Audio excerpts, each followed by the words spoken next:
WXII 12 News at 6 starts right now. A former Greensboro firefighter under arrest. Details on the charges he is facing in a live report. Plus, what we know about a deadly officer-involved shooting in the eastern part of North Carolina. And if something serious has happened, you should get up and do the right thing no matter what. tonight we are hearing from students in Davie County recognized for their bravery in a deadly situation that could have been even worse than it was. Happening now at 6 o'clock, a former Greensboro firefighter is under arrest, charged with 10 counts of sexual exploitation of a minor. That man is 30-year-old Joshua Taylor Hall. He served for the last 4 years with the Greensboro FD before resigning earlier this month. Let's go to Steve King. He is live tonight at the Greensboro Police Department. Steve, where do police believe Hall committed these crimes? Kenny, well, these search warrants show that police originally thought these crimes may have been committed at Fire Station 41 and Hall's home in McLeansville. But these search warrants also show that after searching both the fire station and Hall's home in McLeansville, really the devices that contain child pornography, memory cards, and mobile devices were all found in either Hall's home or his personal vehicles. Now, Hall is charged with 10 counts of second-degree sexual exploitation of a minor. The investigation began with a cyber tip to the National Center for Missing and Exploited Children, who then contacted the SBI. The SBI then gave Hall's information to a Greensboro police detective who investigated Hall's alleged crimes, which police say took place between June of 2017 and last November. Now, we're told the 30-year-old McLeansville resident began working for the Greensboro Fire Department just over 4 years ago and resigned on October 11th. He has posted bail for all of his charges and is currently out of custody. The Greensboro Fire Department does not have a comment about Hall at this time. All in all, Greensboro police seized 3 cell phones, 3 memory cards, 4 laptops, and a mobile tablet. Again, nothing was found during the search of the fire department on October 10th, but on that same day when Hall's home and vehicles were searched, they found those mobile devices allegedly containing the child pornography. Reporting live in Greensboro from the police department, Steve King, WXII 12 News. Steve, thank you. A Clemens man is in custody tonight on sex abuse charges as well. This comes after a tip from the National Center for Missing and Exploited Children. Authorities arrested Michael Geithner this morning. He's charged with 5 counts of felony, third-degree sex exploitation of a minor. Geithner is behind bars tonight on a $100,000 bond. He is due in court in about 2.5 weeks, November 14th. Happening now, 1 person is dead, 2 others injured after an officer-involved shooting at a grocery discount store in Greenville, North Carolina. It happened just a few hours ago at about 3 p.m. outside of an Aldi grocery store. Police in Greenville say they received a report of a man being aggressive toward customers in the parking lot. As officers approached, they say they found a man with a gun. No officers were injured. The SBI is looking into this, which is standard practice.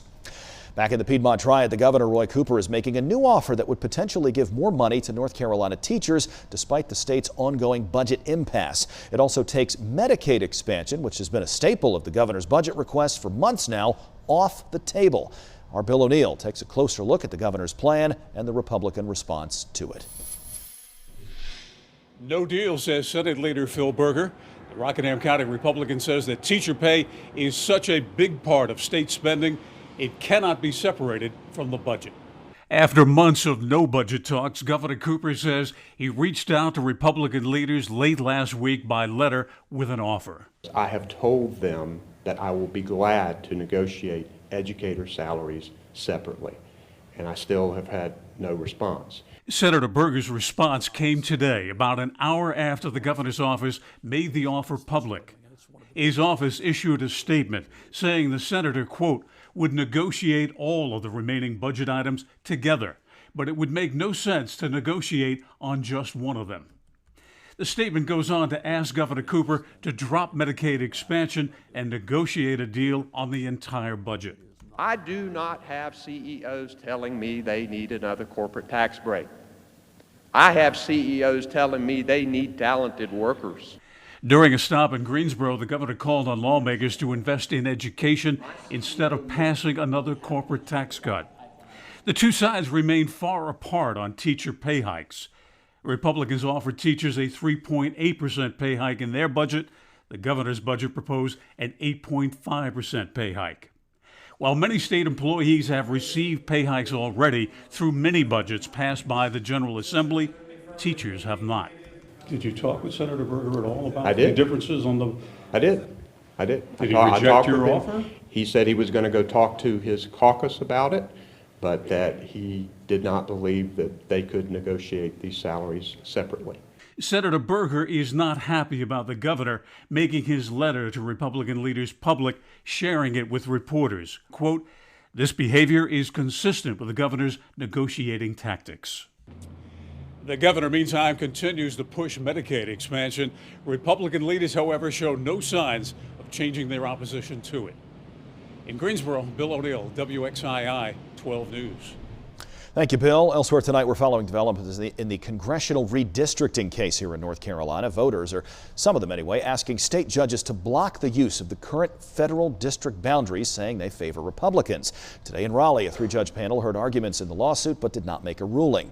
An attorney for the voters said there is evidence GOP lawmakers worked to make sure the 2016 maps would mostly elect Republicans. However, a lawyer for the GOP says it's too late to redraw the maps just 5 weeks before the candidate filing period begins.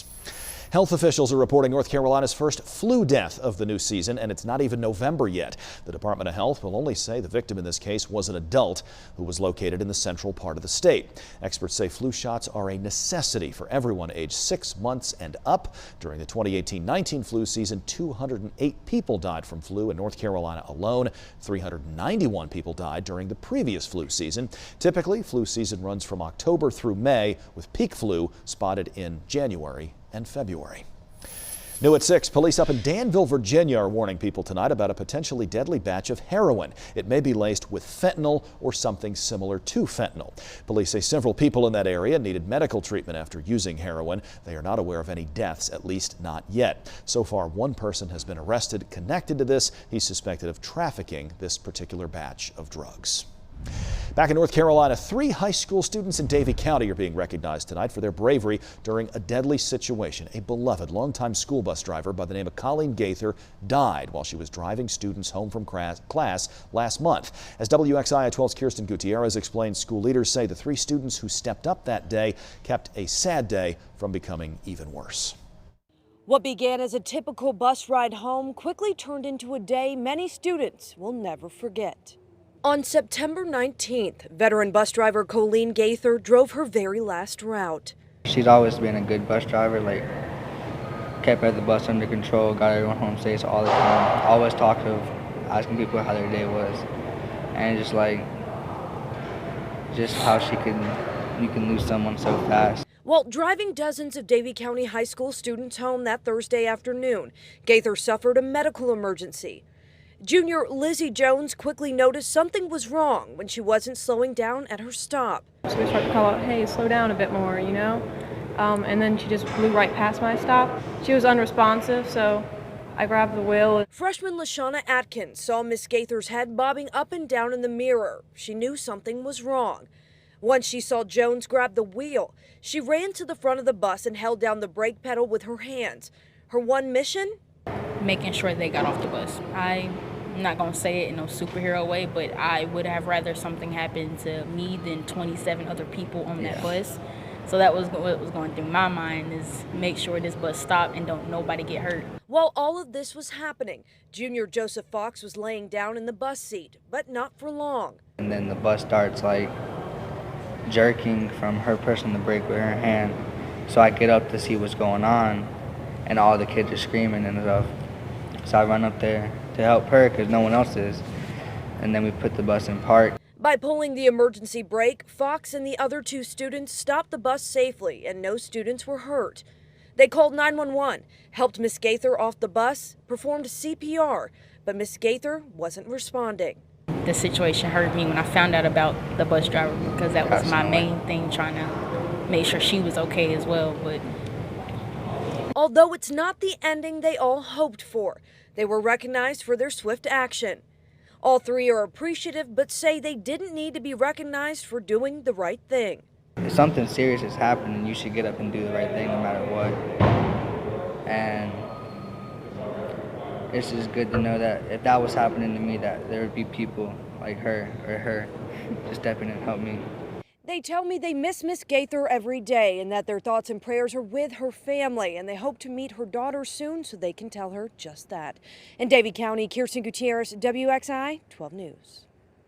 Kirsten, thank you. Along with a certificate, the 3 students were also offered a scholarship from Davie County EMS should they pursue that career after high school. They tell WXII they are all interested in that opportunity right now. At this hour, we want to take you to live pictures from Capitol Hill. That's where late Congressman Elijah Cummings is lying in state. The former Maryland congressional Democrat served in the House for 23 years. The flag-draped casket carrying Congressman's remains arrived at the Capitol this morning and was escorted into Statuary Hall at the Capitol. Fellow Democrat and Speaker of the House Nancy Pelosi called the Congressman a master of the House who helped shape America's future. Elijah was truly a master of the House. He respected its history, and in it, he helped shape America's future. I have called him our North Star, our guide to a better future for our children. Congressman Cummings died last week at the age of 68 from complications related to long-standing health issues. His funeral is tomorrow in Baltimore. Former Presidents Barack Obama and Bill Clinton are both scheduled to speak.